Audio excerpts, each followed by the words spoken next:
Chaque jour dans la France Bouge, on aime revenir sur l'histoire d'une marque, d'un produit ou d'une association qui a changé les choses et qui pourtant est toujours là. Et c'est ce que vous avez mis en place, Salomé Berliou. Bonjour. Bonjour. Vous êtes la fondatrice de l'association Chemin d'Avenir. Chemin d'Avenir existe depuis un peu plus de 5 ans. Elle accompagne d'ailleurs cette année la 6e promotion. J'ai envie de vous dire quel chemin parcouru, parce que nous, à la France Bouge, on a eu la joie de vous découvrir à vos débuts. Cette association, elle permet d'arrêter l'autocensure qu'on peut avoir quand on a grandi à la campagne, quand on a grandi dans un village, où le seul objectif, le seul horizon, c'était peut-être de devenir agriculteur ou de reprendre la ferme des parents. Je schématise, mais c'est un peu ce que vous nous aviez raconté quand vous étiez venu au début de l'aventure. Là, vous avez vous-même grandi dans un milieu rural, dans l'Allier, et vous vous êtes dit en arrivant à Paris, quand vous aviez 18 ans, je vais essayer de changer les choses parce que je ne pars pas avec le même bagage que mes petits copains, mes petits camarades qui sont eux nés en grande ville, c'est ça ? C'est ça, l'objectif de l'association, c'est vraiment de permettre aux jeunes des zones rurales et des petites villes d'ailleurs, d'avoir autant de chances de réaliser leur potentiel que les jeunes des grandes métropoles. Parce que ces jeunes sont très très nombreux, c'est 23% des jeunes français qui grandissent dans les zones rurales d'une part, parce qu'ils font face à un certain nombre de défis, d'obstacles au cours de leur parcours, et ce indépendamment de leur potentiel, et parce que pendant très longtemps, c'est vrai que ces jeunes sont restés dans l'angle mort des pouvoirs publics et des dispositifs d'égalité des chances. Donc avec Chemin d'Avenir, on a commencé petit à petit, 100 jeunes, 300 jeunes, 500 jeunes, 5000 jeunes cette année. 5000 jeunes cette année, c'est beau. À les accompagner, des collégiens, des lycéens, des étudiants dans la construction de leur parcours pour qu'ils puissent reprendre la ferme de leurs parents, mais dans de bonnes conditions, pour qu'ils puissent devenir prof de sport, chanteur d'opéra, diplomate. Mais ce dont ils rêvent finalement, c'est arrêter de se dire c'est pas pour moi. Aller aussi loin qu'ils peuvent aller, quelle que soit la voie qu'ils vont choisir. Et ce, au sein de leur territoire, s'ils le souhaitent, mais encore une fois, dans ce cas-là, de manière motivante et dans de bonnes conditions, ou ailleurs, avec évidemment une logique qui peut être très bénéfique aussi, qui est de partir pour peut-être mieux revenir dans un deuxième temps, mais en essayant de sortir de cette dialectique que je trouve un peu enfermante, qui est soit faire en sorte que les jeunes restent à tout prix au sein de leur territoire rural, parce que c'est important qu'ils participent aux dynamiques, à la revitalisation de leur territoire. À un jeune Parisien ou à un jeune Lyonnais, on ne lui demande jamais de rester au sein de Paris ou au sein de Lyon. Il peut y rester, il peut aller à Bordeaux, il peut aller à Marseille ou à la campagne. Il a un champ des possibles très largement ouvert. Donc, faire attention que cette possibilité-là soit aussi offerte aux jeunes ruraux et en même temps, faire en sorte aussi de ne pas les inciter à tout prix à partir parce que parfois, ils n'en ont pas du tout envie et il y a, comme vous le disiez, des opportunités formidables au sein de leur territoire. Mais encore une fois, dans ces cas-là, il faut que ce soit un choix, un véritable choix et pas une orientation subie. Et pour que ce soit un choix et pas une orientation subie, vous avez mis en place, vous avez développé le système du mentorat. Alors, on fait partie d'un grand collectif qui s'appelle le collectif Mentorat, effectivement, et où Chemin d'Avenir représente la ruralité. Et l'objectif, c'est de se dire, faisons ce qui se fait souvent de manière informelle. On a toujours des gens qui racontent, voilà, moi, je ne serais pas là où j'en suis si je n'avais pas rencontré telle personne qui a parié sur moi à un moment donné et qui l'a fait de manière informelle.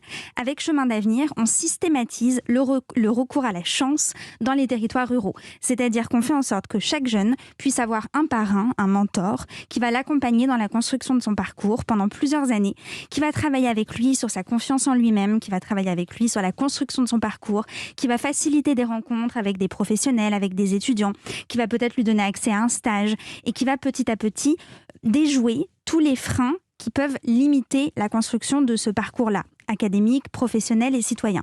Évidemment, le mentorat est un pilier de l'action de Chemin d'Avenir. Ça fonctionne. On fait très attention à mesurer notre impact tous les ans et on voit que ça transforme très concrètement la vie de ces jeunes-là. Mais à côté, toute l'association, qui va avoir 30 salariés cette année, toute l'association est évidemment mobilisée de façon à consolider ce mentorat-là, à permettre aux jeunes d'avoir des offres de stage sur tout le territoire, de visiter des entreprises qu'ils ne connaissent pas forcément, de découvrir de nouveaux métiers, d'utiliser le numérique à des fins professionnalisantes, d'avoir des sorties culturelles sur leur territoire ou ailleurs. Donc c'est tout un écosystème de réussite qu'on cherche à créer. Et j'en profite pour dire que si les auditeurs d'Europe 1 souhaitent devenir parrain ou marraine de Chemin d'Avenir, s'ils ont envie de devenir en un mentor, clic, c'est possible. C'est possible en allant sur Chemin d'Avenir. Exactement, sur le site internet.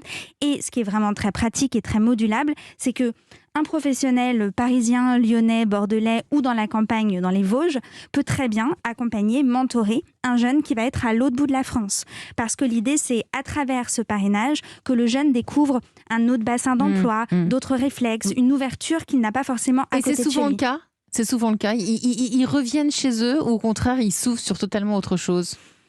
Ce qui est vrai, c'est que la logique de chemin d'avenir est tellement celle de la mobilité, mais au sens très large, mobilité géographique, mobilité sociale, ouverture du champ des possibles, liberté, enfin des termes qui ont l'air d'être un peu éthérés, mais qui en fait sont au fondement de la construction de ces jeunes citoyens-là, pour qu'ils puissent voter, pour qu'ils puissent s'engager, pour qu'ils puissent agir, que nous, on ne regarde pas en réalité. Est-ce qu'ils sont restés, est-ce qu'ils sont partis, est-ce qu'ils sont revenus? Ce qu'on veut, c'est qu'ils soient libres de se construire, tout simplement. Nathalie Carré.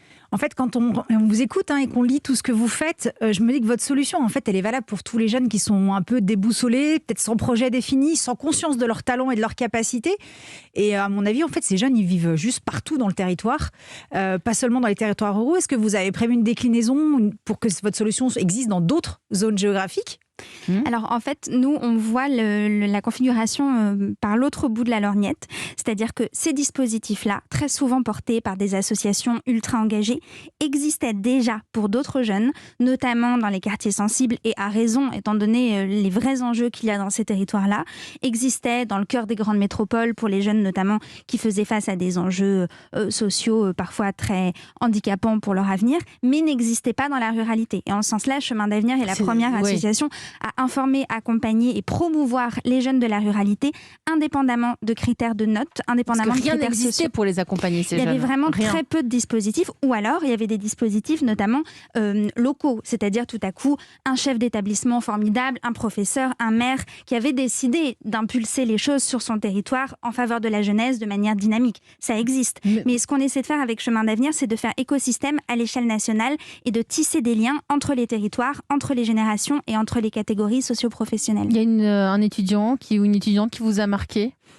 Alors il y en a plein, j'imagine, mais oui, on adore les exemples, parce qu'ils font parfois des études qu'ils n'auraient jamais osé faire finalement. Exactement. Entre une jeune fille à Rion, donc plutôt en Auvergne-Rhône-Alpes, qui rêvait de devenir avocate, qui avait des parents de milieu très très modestes et qui évidemment ne connaissait pas d'avocat dans son réseau et qui a suivi ses études, qui est en lien avec sa marraine qui est avocate, qui maintenant fait un stage dans un cabinet prestigieux. Il y a ce type de profil-là, mais il y a aussi, encore une fois, un jeune auquel je pense qui rêvait de travailler dans les métiers du bois et qui l'a fait dans de bonnes conditions en restant près de chez lui, ce qui était un rêve. Vous avez des jeunes qui vont avoir des places pour venir dans une école, par exemple, dans une grande métropole, grâce à des partenariats que nous nouons privilégiés et qui vont pouvoir faire des études, pas forcément dans l'université de la métropole d'à côté. Enfin voilà, les exemples maintenant... Vous favorisez la mobilité et la liberté. La liberté de choix, de construction individuelle.